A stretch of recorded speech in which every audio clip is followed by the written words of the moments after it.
Fakta baru kasus Guru Supriyani, ternyata korban bukan muridnya. Inilah fakta baru soal kasus Guru Supriyani. Terbaru ini, Supriyani mengaku ternyata korban bukan muridnya. Supriyani menceritakan, kala itu ia dihubungi oleh penyidik dari Polsek Baito, Kabupaten Konawe Selatan, Konsel, Sulawesi Tenggara, Sultra.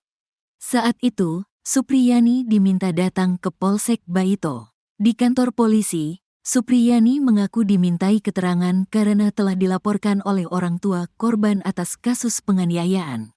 Ia dilaporkan oleh orang tua korban telah menganiaya menggunakan sapu ijuk. Supriyani pun mengaku kaget dan membantah hal tersebut. "Demi Allah Pak, saya tidak melakukan hal itu," ujar Supriyani dalam wawancara khusus di YouTube Tribun News Sultra Official, Selasa, tanggal 29 Oktober tahun 2024, lalu. Ia kemudian melanjutkan, ternyata korban bukan merupakan muridnya. "Karena itu anak bukan muridku. Korban ada di kelas 1A. Saya mengajar di kelas 1B, lanjut Supriyani. Supriyani pun menuturkan, kejadian dugaan penganiayaan terjadi pada Rabu, tanggal 24 April tahun 2024. Sementara itu, ia mengaku di hari tersebut, dari pagi hingga jam pelajaran selesai berada di dalam kelas.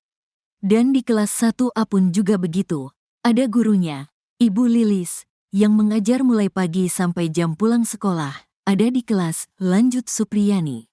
Supriyani juga menuturkan, di hari tersebut tak ada kejadian apapun di sekolahnya.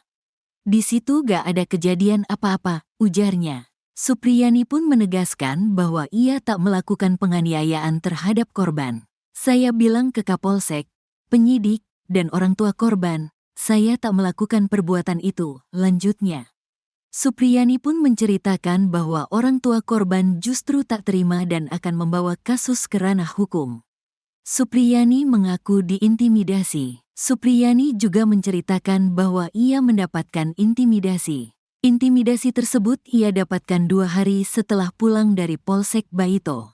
Ia mengaku ditelepon oleh seorang anggota polisi. Supriyani diminta untuk mendatangi rumah orang tua korban untuk mengakui perbuatannya dan meminta maaf supaya masalah tidak berlanjut.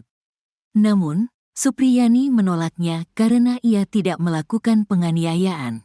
"Tidak mau Pak, saya tidak bersalah. Saya tidak melakukan perbuatan itu," lanjutnya. Diwartakan sebelumnya, nama Supriyani viral di media sosial. Nama Supriyani banyak diperbincangkan lantaran ia ditahan usai ditetapkan tersangka karena dituduh memukul muridnya. Supriyani dituduh aniaya murid yang merupakan seorang anak polisi yang bertugas di Polsek Baito, Konsel. Kini, Supriyani pun sudah menjalani sidang di Pengadilan Negeri, PN, Andulo, Konawe Selatan.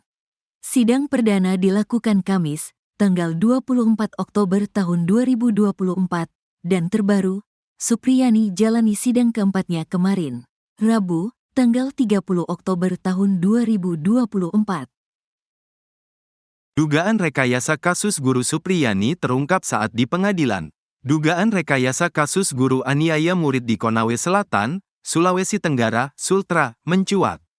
Hal tersebut mencuat saat sidang lanjutan guru SDN 4 Baito, Konsel, Supriyani yang diduga aniaya muridnya, pada Rabu, tanggal 30 Oktober tahun 2024.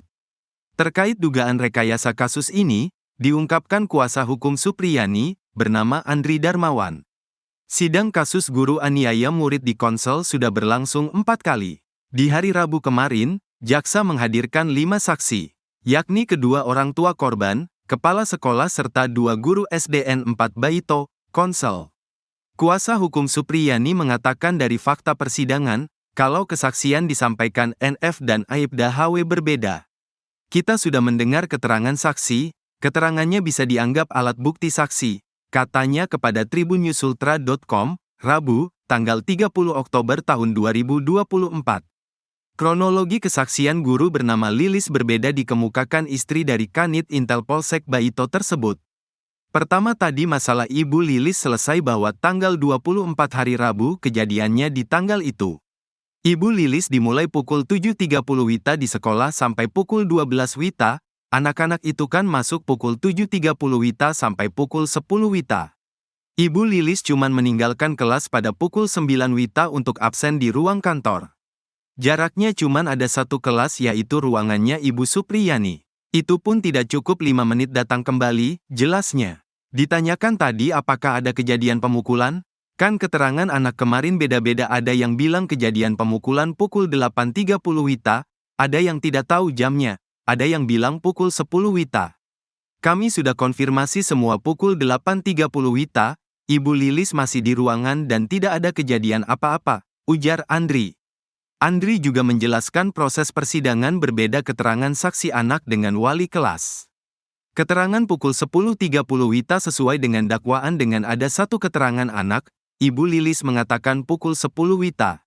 Itu sudah pulang semua anak karena memang jadwal pulangnya anak kelas 1 SD itu pada pukul 10 WITA, jadi selesai itu bahwa tidak ada kejadian, ujarnya. Andri juga menyebut ada nama baru yang disebut dalam laporan, tetapi tidak dijadikan saksi. Penting juga tadi bahwa ada 17 murid di kelas 1A, cuman 2 yang mengatakan melihat yang kemarin sudah dihadirkan saksi semuanya termasuk W, katanya. W itu sebenarnya kalau kita lihat di laporan polisi mereka tuliskan di situ saksinya W waktu melapor. Itu kan ternyata W tidak pernah diajukan saksi oleh mereka dan saya sudah tanya tadi Ibu Lilis. Dia sudah pernah mendengarkan juga W mengatakan tidak pernah melihat.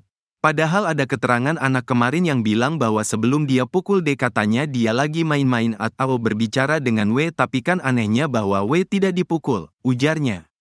Terakhir, Andri meminta pihak Polri untuk menjadikan atensi khusus terkait masalah tersebut.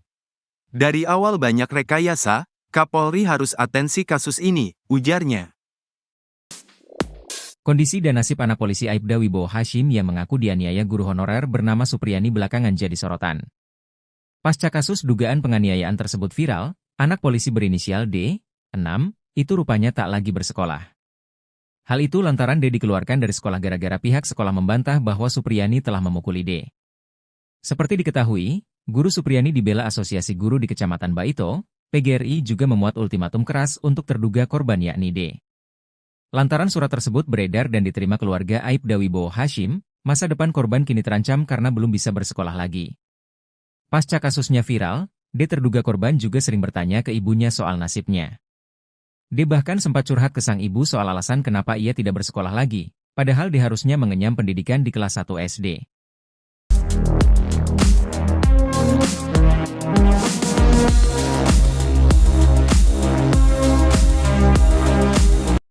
Kemudian ada juga pelanggaran kode etik dalam hal ini ya, penanganan perkara ini. Karena apa? Itu ada konflik of interest, benturan kepentingan. Karena penyidiknya dengan pelapor ini satu kantor. Kemudian juga ada pemaksaan kepada Ibu Supriyani untuk mengaku, padahal Ibu Supriyani tidak pernah melakukan. Ada permintaan uang juga 50 juta, ya. Jadi itu semua pelanggaran prosedur, ya. Karena kalau misalnya eksepsi kami diterima, itu persidangan tidak akan lanjutkan pokok perkara. Kenapa kami ingin lanjut ke pokok perkara? Karena kami ingin membuktikan bahwa Ibu Supriyani tidak bersalah dan telah dikriminalisasi. Ya, kami ingin buktikan itu. Supaya kalau Ibu Supriyani tidak terbukti bersalah dan telah dikriminalisasi, kami ingin supaya oknum-oknum tersebut yang telah membuat Ibu Supriyani tersangka, telah membuat Ibu Supriyani ditahan, harus dipertanggungjawabkan. Penyidikan ini cuma berdasarkan 3 keterangan anak ya. 3 keterangan anak. Yang kita ketahui dalam KUHP, keterangan anak ini tidak dikategorikan sebagai keterangan saksi. Kalaupun dia mau jadikan bukti petunjuk, itu penyidik tidak bisa menjadikan bukti petunjuk, nanti hakim. Karena untuk bukti petunjuk itu kewenangan hakim. Nah pertanyaannya, bukti petunjuk itu apakah dia sesuai dengan alat bukti yang lain? Kan tidak ada. Saksi-saksi yang diperiksa termasuk gurunya Ibu Lilis, ya, ini saksi dewasa disumpah pastinya. Itu sudah diperiksa dia bahwa tidak ada kejadian itu di tanggal 24 April. Pengakuannya ini tidak sinkron bahwa dia dipukul 1 kali dengan hasil luka yang kan bisa teman-teman lihat semua ya posisi luka seperti apa. Pukulan 1 kali tapi menyebabkan beberapa luka ya, beberapa luka. Ini bukan saya cerita, bisa dilihat di fotonya. Ada dia di situ kayak melepuh, kemudian ada beberapa paha dalam luka.